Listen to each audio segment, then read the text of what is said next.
কুয়োর মধ্যে ফেলার জন্য। অনেক কষ্ট করে অবশেষে নীল ধরতে পারলো সেই পুঁটলিটাকে।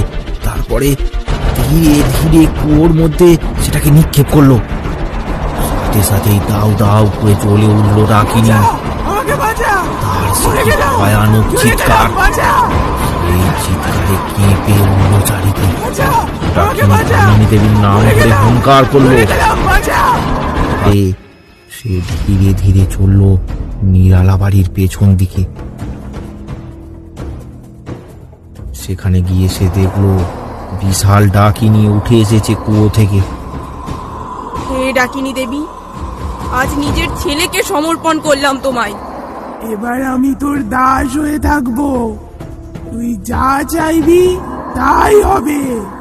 আমি তুষ্ট, আমি তুষ্ট। দে, ও রক্ত মাংস খাই, দে। না, এটা করতে দিলে চলবে না। তারপর সেই ডায়েরি আর একটা লাল কাপড় নিয়ে উঠে দাঁড়ালো নীল। ডায়েরি থেকে চাকুটা বের করে নিল। তারপর পকেট থেকে দেশলাইটা বের করে ডায়েরিটাতে আগুন লাগিয়ে দিল। তারপর চিৎকার করে বলল, এই দেখো মাসি, এবার তোমাদের সব অপকর্ম শেষ। কি করলি এটা? আমার এত বছরের সাধনা আমার সব ধ্বংস হয়ে যাবে। না না, এ আমি মানতে পারবো না। না। অন্যদিকে ভ্রুক্ষেপ না করে চাকু দিয়ে নীল তার হাতটা কেটে কিছুটা রক্ত সেই ছায়ের ওপর ফেলে দিল। তারপর লাল কাপড়ে সেটাকে বেঁধে নিয়ে কুয়োর দিকে এগোতে থাকে।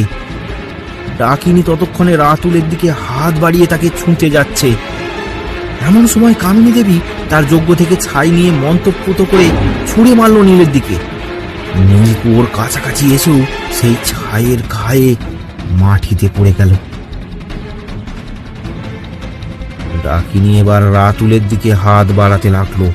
তোর রক্ত আমি পান করব। আয়, আয়। এমন সময় নীল প্রাণপণ চেষ্টা করতে লাগলো সেই পুঁটলিটা কুয়োর মধ্যে ফেলার জন্য। অনেক কষ্ট করে অবশেষে নীল ধরতে পারলো সেই পুঁটলিটাকে। তারপরে ধীরে ধীরে কুয়োর মধ্যে সেটাকে নিক্ষেপ করলো। সাথে সাথেই দাউ দাউ করে জ্বলে উঠলো ডাকিনী।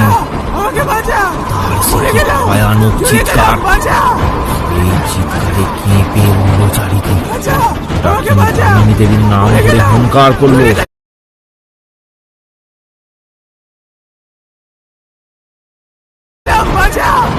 সাথে সাথে কামিনী দেবীর কপাল থেকে একটা কালো ধোঁয়া বেরিয়ে উঠে গেল আকাশের দিকে।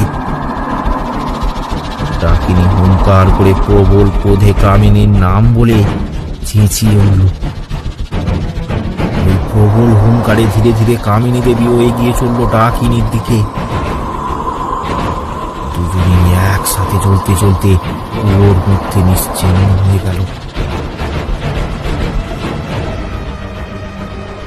রাতুল অজ্ঞান অবস্থায় মাটিতে পড়ে রয়েছে। এক মুহূর্তের জন্য যেন সবকিছু নিস্তব্ধ হয়ে গেল। নীল কোনো রকমে উঠে দাঁড়ালো। রাতুল ঘরে ফিরে গেল। চোখে মুখে জল দিয়ে তার জ্ঞান ফেরা। আমার মা কোথায়? তোর মা অনেক দূরে চলে গেছে রে। তোকে আমার সাথে কলকাতায় নিয়ে যেতে বলেছে। না, আমি মাকে ছেড়ে যাব না। না, আমি যাব না। না, কিছু হবে না। না, যাব না, আমি যাব না। আমি মাকে ছেড়ে যাব না।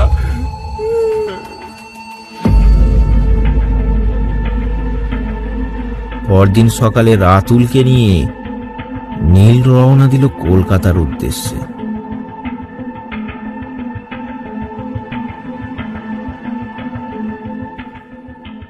আরো ভয়ানক গল্প পেতে আমাদের চ্যানেলটি সাবস্ক্রাইব করুন আর বেল নোটিফিকেশনটি অন